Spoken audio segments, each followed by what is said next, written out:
cards must only be sold at designated points of sale. These are the principal mobile operator shops or their authorized dealers and agents, not the people in the streets who've been hawking, especially the most prominent one is along Uhuru Highway. That cannot happen anymore because those people have no capacity to carry out registration in accordance with the thresholds provided in the regulations. Perhaps that is what I can say. Thank you. Thank you, Matano. And before they take another round of questions, I have a joke around the hawking of SIM cards. Have you ever heard these guys somewhere along a railway line or roundabout, SIM card ya Safaricom, shilingi 20 SIM card? Have you ever heard that? Now, most of those people are not agents. And some of these problems actually emanate from there, because selling of SIM cards must be within a designated point. You cannot be outside that. But we saw cases whereby, SIM cards are just being sold anywhere by anyone. Okay, so and that of course there's a need to reinforce the agency arrangement that operators have, a matter that we've already discussed with them. Thank you. Thank you very much. I'll now open the floor for the second batch of questions.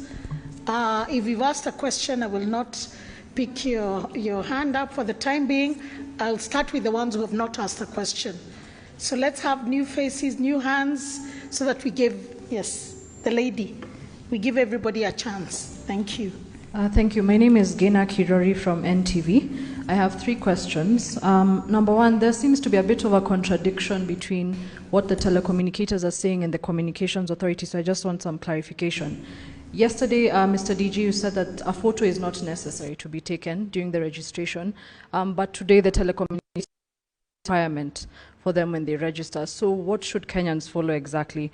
For example, this SD code right now and it tells me I'm registered, that means I don't need to go physically produce myself. So you still don't have my photo in the system. So there's that disparity. Can you please clarify whether a photo is needed or not? My second question is, if one's line is blocked, what is the process that they will have to go through when their deadline looms on 15th? What process do they need to go through to unblock their line? And my last question is for the telecommunicators. Have you considered the perverse outcome that this exercise will have if lines are deregistered for you financially? Is with the switch off taking place, is it a trade-off that is worth taking? Yeah, those are my 3 questions. Thank you. The last question, I want to just repeat the last question, please. My last question was for the telecommunicators. Have you considered the perverse outcome that this exercise could have in reversing the financial gains you've made with the switch off taking place on the 15th of April? Is it a trade-off that is worth taking?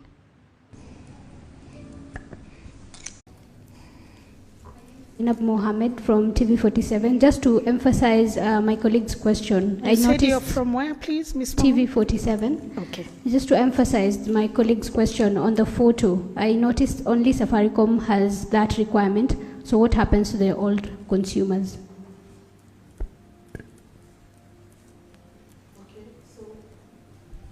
Okay, so we'll take this gentleman, then Ms. Saukoth, and the other one. Morning, it's afternoon. Afternoon, everyone. Dennis Shuching is my name from The Standard. I would wish to know if you, the telecommunicators, are also registering non-Kenyans, because we have Nigerians who are in the country, Congolese, Tanzanians, and Ugandans.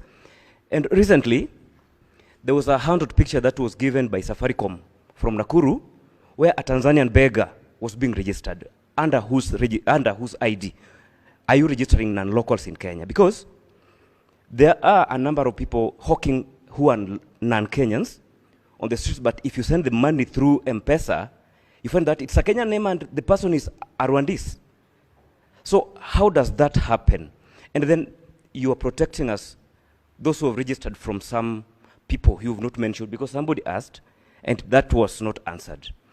From who? If it's the committee guys, how sure are you that the M-Pesa people who usually register them even after their lines are snatched by the authorities, will not register them again for their businesses of conning Kenyans to continue. Thank you.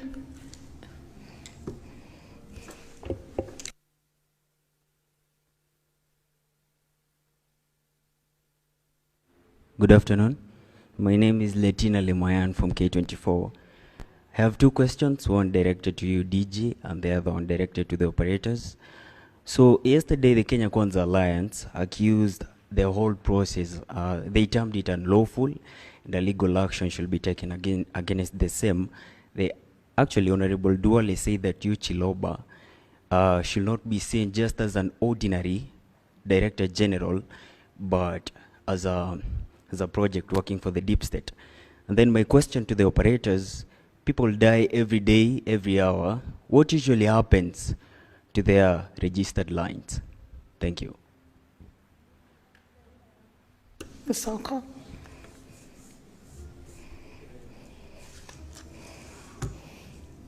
Thank you very much, Panadiji.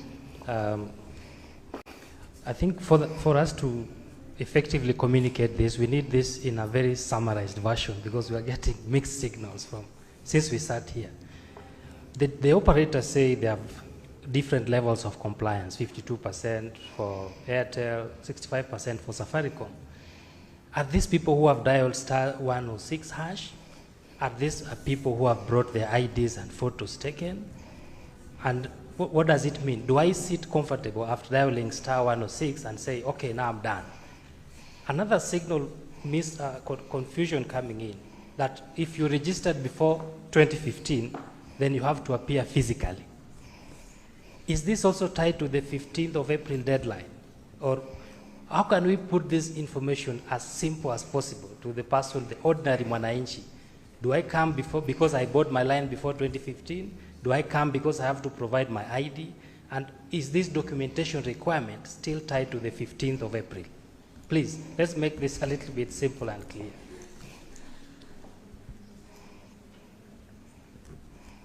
Maybe one last question before you move on. For the registration under your SIM card, I noticed that you're allowed to register more than one. So is there a limit under your ID that there's a number of SIM cards that you can register, and then once you reach that limit, you cannot surpass?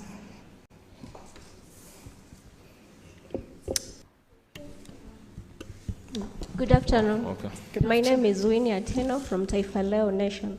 My question is, you say that it was gazetted in 2015. Now, why have you waited for 7 years to tell the users now to validate their details? Thank you.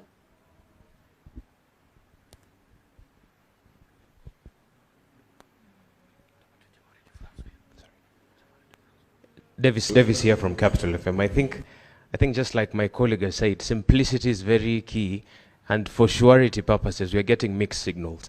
The director's CA is saying, if I dialed *106 hash and the number there that features there tells me that it's registered, I do not necessarily need to go to the MNO station. But Mr. Nicholas of Safaricom, on the other hand, is saying, for full compliance, I have to submit my identity card for the photo to be taken.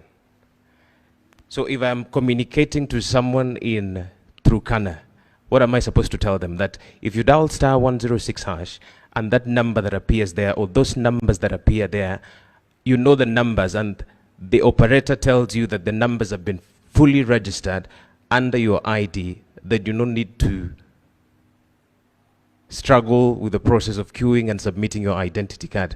So I think Mr. Nicholas first has to clarify what happens to me. I've already dialed *106 hash. My number is registered using my identity card. So what happens to me after the April the 15th? Will my number be switched off? Please.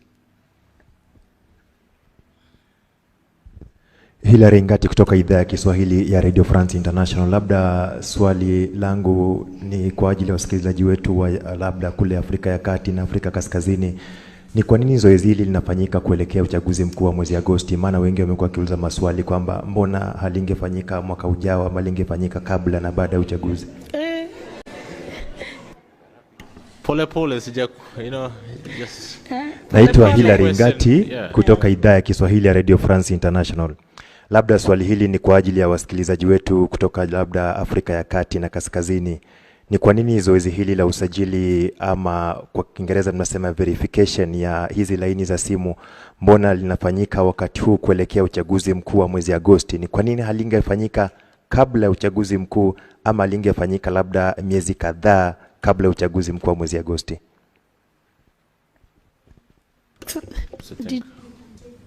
Take the batch. Thank you. Maybe we should even start with this question so that we don't forget. Unfortunately, we may not respond in Swahili. We'll figure out how. He could actually. He will translate later. So the point here is that this exercise had nothing to do with the elections. And as I mentioned, we started much earlier, following the operation that we carried out in March 2021, following also concerns that had been raised in public about, misuse of SIM cards. So what followed the report that we had in 2021 was conversations between ourselves